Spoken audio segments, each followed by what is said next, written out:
अर्थ की diameter 7,926 miles है और सर्कमफ्रेंस अप्रोक्सीमेटली 24,902 माइल्स है।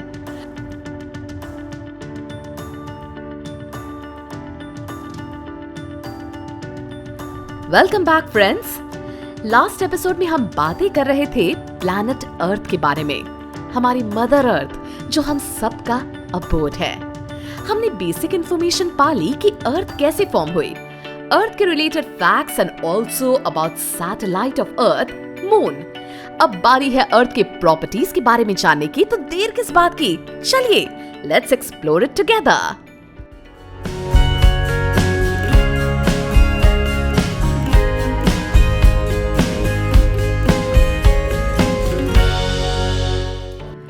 Properties of earth. अर्थ की ऐसी कई सारी प्रॉपर्टीज हैं जो इसे बाकी प्लैनेट से अलग बनाती हैं। सिर्फ सोलर सिस्टम में नहीं बल्कि मिल्की वे गैलेक्सी में और यूनिवर्स में भी प्लैनेट अर्थ को यूनिक माना जाता है। Earth is the densest major body in the solar system. और पता है, अर्थ सोलर सिस्टम के हैबिटेबल जोन में पोजीशन्ड है। This zone is defined as the distance from the sun जहां वाटर सॉलिड और लिक्विड दोनों फॉर्म्स में मिलता है। अगर प्लैनेट अर्थ सोलर सिस्टम में वीनस या मर्क्यूरी की जगह होता तो उसका पानी कॉन्स्टेंटली इवोपरेट होता रहता। यही अगर अर्थ मार्स की जगह या उसके आगे जायंट गैसेस की जगह होता तो वहां इतनी कोल्ड टेम्परेचर में वाटर लिक्विड फॉर्म में रह ही नहीं पाता। It's hard to believe, right? Earth की डायमीटर 7,926 माइल्स है और सर्कमफ्रेंस अप्रोक्सीमेटली 24,902 माइल्स है। अर्थ की एग्जैक्ट डायमीटर और सर्कमफ्रेंस बताई नहीं जा सकती। That is because of rotation. Rotation की वजह से अर्थ इक्वेटर पर बल्जी और पोल्स पर फ्लैट हो जाती है। अर्थ के सरफेस पर 71% वाटर है। ये लिक्विड वाटर अर्थ पर प्रेजेंट लाइफ के लिए है और अर्थ पर होने वाली इरोजन को प्रिवेंट करने के लिए बहुत जरूरी है। Plate tectonics. अर्थ की लेयर्स 5 जोन्स में बटी हुई है। वो 5 जोन्स हैं crust, upper mantle, transition region, lower mantle and the core. Earth का जो आउटर लेयर है वो रॉक्स की जायंट स्लैब से बना हुआ है। इनमें से कुछ रॉक्स बहुत छोटे हैं और वहीं कुछ रॉक्स कॉन्टिनेंट्स जितने बड़े हैं। इन रॉक्स को टेक्टोनिक प्लेट्स कहा जाता है। ये प्लेट्स अर्थ के सरफेस के नीचे फ्लोट होती रहती है। इन प्लेट्स के एक दूसरे के अगेंस्ट रब होने की वजह से फॉर्म होते हैं वोल्केनोस। वोल्केनोस अर्थ की क्रस्ट में वो ओपनिंग है जहां से लावा, वोल्केनिक ऐश और गैसेस एस्केप होती है। मानो किसी सोडे की बोतल का ढक्कन खोलने पर जैसे सोडा बाहर आता है, वैसे ही गैसेस की एक्सट्रीम प्रेशर की वजह से वोल्केनो अर्थ की क्रस्ट से बाहर आता है। वोल्केनो इरप्ट होने के वक्त अर्थ की क्रस्ट में आए क्रैक्स में से लिक्विड मैग्मा भी बाहर निकलता है। वोल्केनो अनेक प्रकार के हो सकते हैं। कभी वो माउंटेन्स के बीच फायर का रूप लेते हैं, कभी वो एक्सप्लोसिव बॉम्ब की तरह फटते हैं, कभी वो माउंटेन्स में से किसी नदी की तरह बहते हुए नीचे आते हैं, तो कभी वो लावा डोम्स के फॉर्म में पाए जाते हैं। वोल्केनोस के बारे में कोई ये अंदाजा नहीं लगा सकता कि वो कब और कहां इरप्ट हो जाएंगे।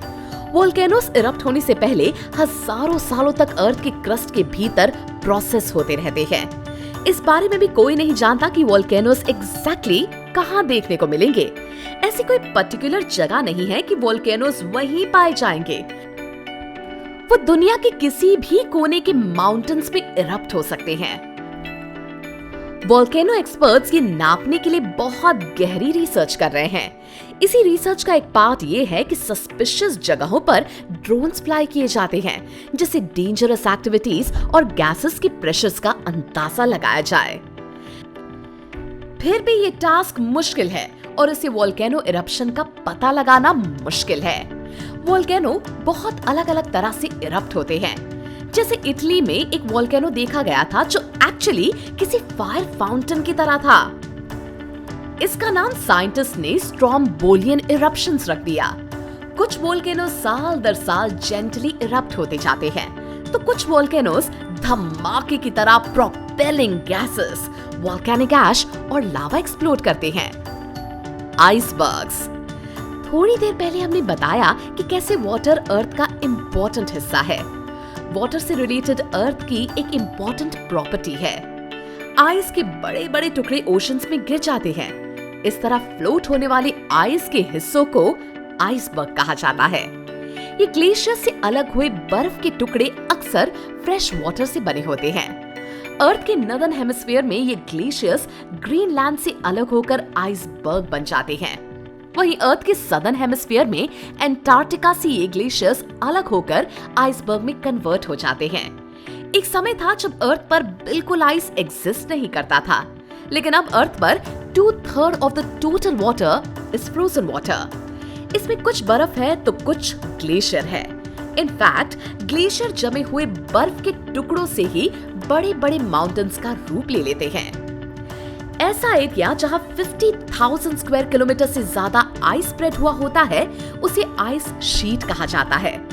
विंटर्स में यहाँ स्नो बनता जाता है और सरप्राइजिंगली वो समर्स में मेल्ट ही नहीं होता। ग्रीनलैंड और एंटार्क्टिका में ये सबसे बड़ी आइस शीट्स पाई जाती है।